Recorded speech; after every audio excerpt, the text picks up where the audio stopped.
and now they're trying to change that for their own financial benefit into a for-profit company that is closed source. So this would be like, let's say you funded a nonprofit to help preserve the Amazon rainforest, but instead of doing that, they became a lumber company, chopped down the forest, and sold the wood. You'd be like, wait a second, that's not what I funded. That's OpenAI. They've made some changes to their corporate structure, though, haven't they, since, in recognition of what you've said? No, that's just what they told the media. Okay. They have partly walked back their plan to restructure the business. I guess that's made no difference to how you feel about it. So you're determined to see them in court? Of course. Okay. Well, that's certainly going to be one to watch. I also wanted to ask you about AI and regulation, because when you were here last talking to John Micklethwaite, you had some pretty strong words about the risk that AI poses, and you said that you really felt what the US was missing was a federal AI regulator, that, you know, something along the lines of the Food and Drug Administration or the Federal Aviation Administration. Now, you're clearly now in a zone where you're more on the cutting regulation side than wanting new regulators. So has your view changed on the need for an AI regulator? Well, it's not that I don't think there should be regulators. You can think of regulators like referees on the field in sports. There should be some number of referees, but that you shouldn't have so many referees that you can't kick the ball without hitting one. In most fields in the U.S., the regulatory burden has grown over time to the point where it's like having more referees than players on the field. And this is a natural consequence of an extended period of prosperity. It's very important to appreciate this. This has happened throughout history. When you have an extended period of prosperity with no existential war, there's no cleansing function for unnecessary laws and regulations. So what happens is that every year more laws and more regulations are passed because, you know, legislators are going to legislate, regulators are going to regulate. And you'll get the steady pile of more and more laws and regulations over time until everything is illegal. And let me give you an example of a truly absurd situation. Under the Biden administration, SpaceX was sued for not hiring asylum seekers in the U.S. Now, the problem is it's actually illegal for SpaceX under ITAR, International Traffic in Arms Regulations, to hire anyone who is not a permanent resident of the United States, because the premise being that they will take advanced rocket technology and return to their home country if they're not a permanent resident. So we're simultaneously in a situation where it is illegal to hire asylum seekers and is also illegal to hire asylum seekers. And the Biden's Department of Justice chose to prosecute us despite both paths being illegal. Damned if you do, damned if you don't. But my question was specifically about a regulator for AI, which you said 3 years ago was needed, and you said we need to be proactive on the regulation of AI rather than reactive. Have you changed your mind on that? No, of course not. No, of course not. What I'm saying is that there should be some referees on the field, a few referees, but you shouldn't have a field jam-packed with referees such that you could not kick a ball in any direction without hitting one. So the fields that have been around for a long time, such as automotive, so aerospace, the sort of food and drug industries, are over-regulated, but the new fields, like artificial intelligence, are under-regulated. In fact, there is no regulator at all. So there should be. So Do you still think that? Yes, I'm simply saying, which I think is just basic common sense, that you want to have at least you want to have a few referees in the field. You don't want to have an army of referees, but you want to have a few referees on any given field, in any given sport, or even any given arena, industrial arena, to ensure that public safety is taken care of.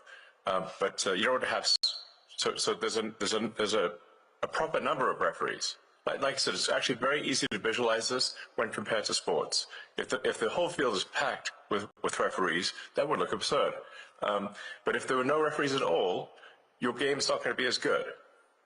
Okay, so let's then talk about your new world, your role advising government. You are in this unique and unprecedented position of having billions of dollars worth of contracts with the federal government yourself, mostly through SpaceX, and also now an insider's knowledge of it because of DOGE.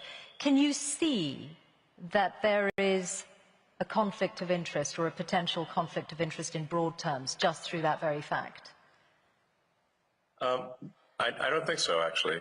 There have been many advisors throughout history in the U.S. government and others who have had economic interests, and I am simply an advisor. I don't have formal power, and that's it. The president can choose to accept my advice or not, and that's how it goes.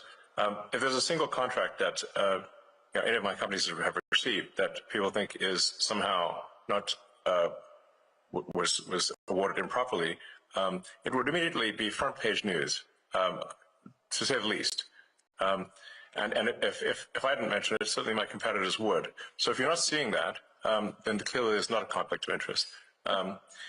There's another way, though, to look at it, that, for example, you have many competitors, whether it's companies like Boeing or companies who would like to do more of the kind of work you do for NASA, Blue Origin, Rocket Lab, and because DOGE is in every federal government department, you or people who work for DOGE, and you are the driving force behind it, have an insight into those companies' affairs and those companies' relationships with the federal government. No, all we do is we review the organization to see if the organization has departments that are no longer relevant, and then are the contracts that are being awarded good value for money. In fact, frankly, the bar is not particularly high. Is there any value for money in a contract? And if there isn't, then we make recommendations to the secretary. The secretary can then choose to take those actions or not take those actions, and that's it. And then any action that is as a function of DOGE is posted to the DOGE website and to the doge.gov or at DOGE handle on the X platform. So it's complete transparency, and I've not seen any case where, to the best of my knowledge, there's even been an accusation of conflict, because it is completely and utterly transparent.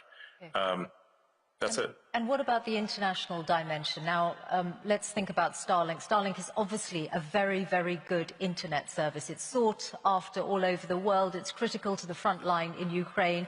It has also had more contracts coming its way, and there is some evidence that companies are allowing access to it because they want to be close to the Trump administration and send the right signal. So Bloomberg broke news today that the South African government is working around the rules on black ownership in order to allow Starlink in, and that is being done on the eve of the visit that President Ramaphosa is going to make to the White House. Do you recognize that as a conflict of interest? No, of course not. First of all, you should be questioning why are there racist laws in South Africa? That's the first problem. That's what you should be attacking. It's improper for there to be racist laws in South Africa. The whole idea with what Nelson Mandela, who was a great man, proposed was that all races should be on an equal footing in South Africa. That's the right thing to do, not to replace one set of racist laws with another set of racist laws, which is utterly wrong and improper. So that's the deal, that all races should be treated equally, and there should be no preference given to one or the other. Whereas there are now 140 laws in South Africa that give that basically give strong preference to if you're a black South African, and not otherwise. And so now I'm in this absurd situation where I was born in South Africa but cannot get a license to operate in Starlink because I'm not black. Well, it looks Does like that that's seem right to you? looks like that's about to change. I just asked you a question. Please answer. Does that seem right to you? Well, those rules were designed to bring. Yes or no? Those rules were designed to bring about an era of more economic equality in South Africa, and it looks like the government has found a way around those rules for you. I'll ask you a question. This is your interview. Everyone wants to hear from you. Ask you a question. Yes or no? Not for me. Laws, yes or no? Not for me to answer. I have got a question for you about your government work, though, and the amount of savings. Why do you like racist laws? This is not for me to answer. Come on. Yes, it is. Now, you wouldn't be trying to dodge a question. No, you have to ask a question. I answer my question. No, you answer mine. I think if you... I'm sure you can have that conversation directly with the South African government if you want to. I want to ask you about the total... I can't believe it. That's not good. I want to ask you about the total amount... Why do you like racist laws? I want to ask you about the total amount that you're planning to save through DOGE's work. Before the election, you said it was going to be at least $2 trillion. The number currently on doge.gov is $170 billion. That's a big change. What happened to the $2 trillion? Well, do you expect it to happen immediately? Well, is it going to happen? Because DOGE is supposed to run till next July. I mean, your question is absurd in its fundamental premise. Are you assuming that on day, within a few months, there's an instant $2 trillion saved? No, I'm not at all. I'm just asking, is that still your aim then? Is it still your aim to get to $2 trillion? Have we not made good progress given the amount of time? That's exactly what I'm asking. So is it still your aim to go from 170 billion to 2 trillion?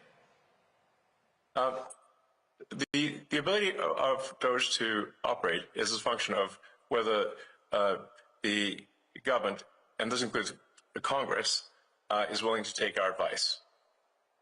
We're not the dictators of the government, we are the advisors. And so we can advise, and the progress we've made thus far, I think, is incredible. The DOGE team has done incredible work. But the magnitude of the savings is proportionate to the support we get from Congress and from the executive branch of the government in general.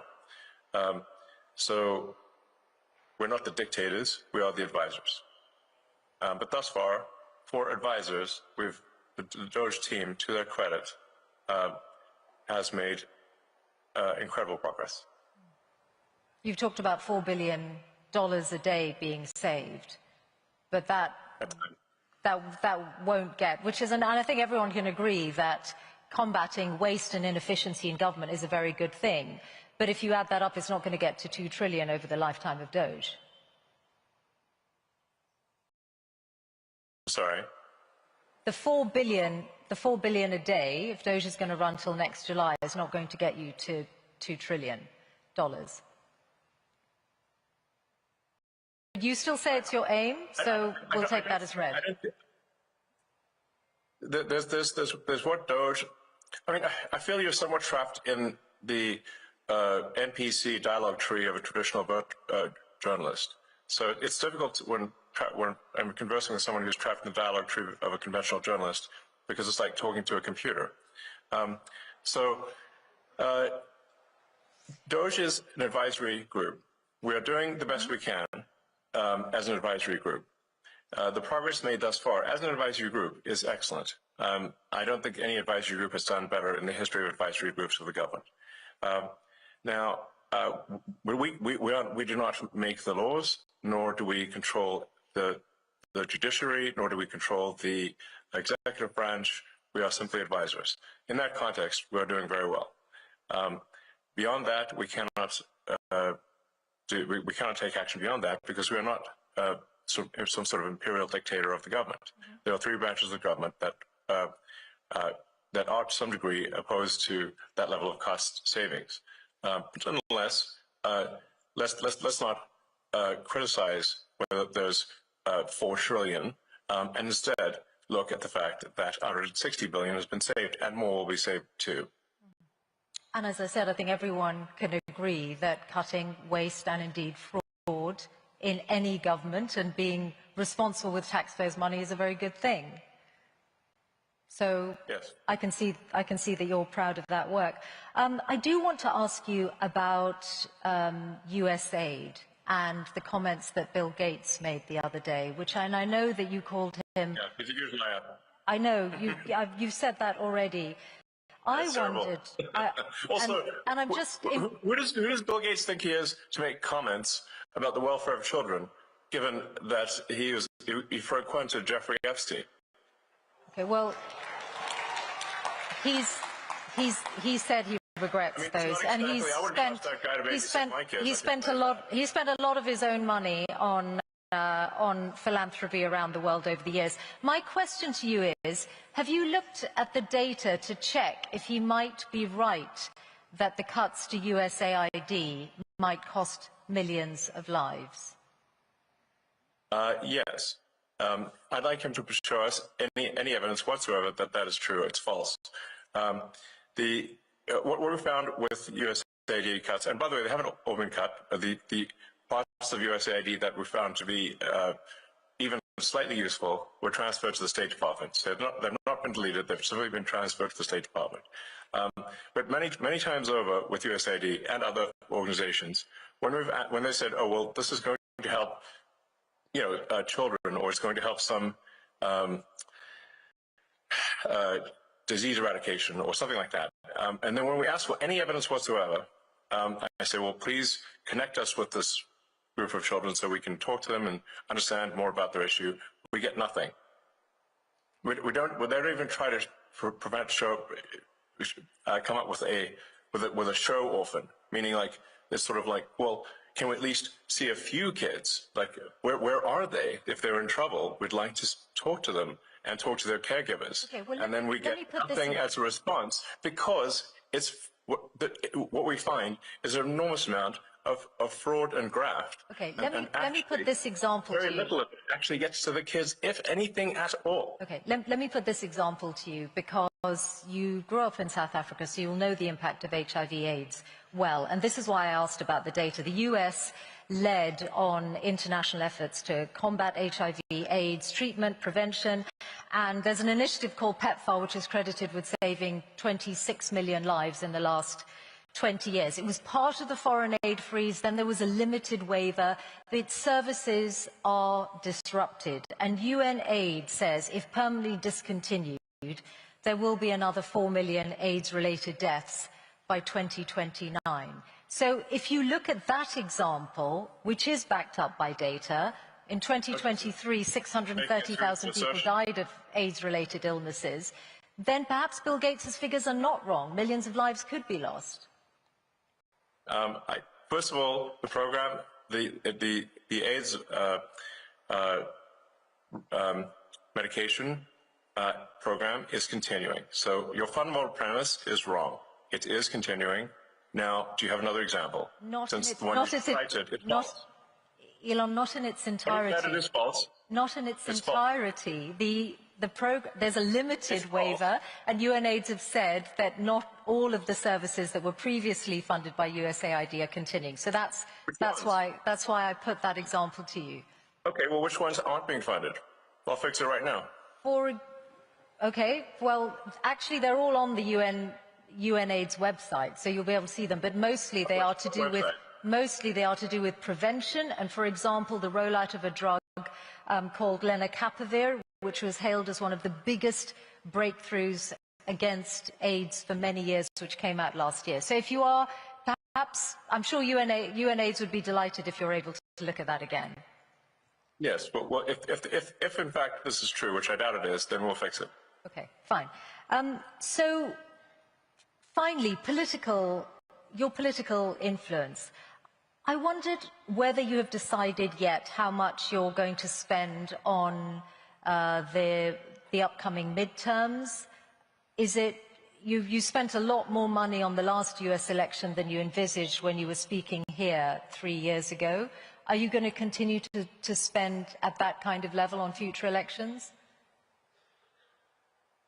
I think in terms of political spending, I'm going to do a lot less in the future. And why is that? I think I've done enough. Is it because of blowback? Well, if I see a reason to do political spending in the future, I will do it. I do not currently see a reason. Okay. What about political influence beyond the US? How often do you speak to President Putin? I don't speak to President Putin. You've never spoken to President Putin? I was on a video call with him once about 5 years ago. Okay. That's the only. Why would you think I speak to President Putin? Oh, you must. I get it. Because You I've believe heard the you legacy. speak. Actually, I've heard you speak about it. For example, in your West Point speech, you said, "Oh, I challenged President Putin to was it an arm wrestle?" And I know the Wall Street Journal has reported your reported conversations. Yes. If you're saying they haven't happened other than once, I'll take that as read. Is there a worse publication on the face of the earth than the Wall Street Journal? I wouldn't use that to line up my cage for paragraph links. That newspaper is the worst newspaper in the world, if there's one newspaper that should be pro-capitalist, it's the one with Wall Street in the name, but it isn't. So I have the very lowest opinion of the Wall Street Journal. Absolute nonsense, and you clearly believed the tripe that you've read in those papers. I read very widely, and I'm putting these questions to you so that you have an opportunity to respond to them, which you are, and for which we're all grateful to hear your responses. Yes. Okay, we are out of time. So you mentioned me challenging. I did so on the X platform. I challenged Vladimir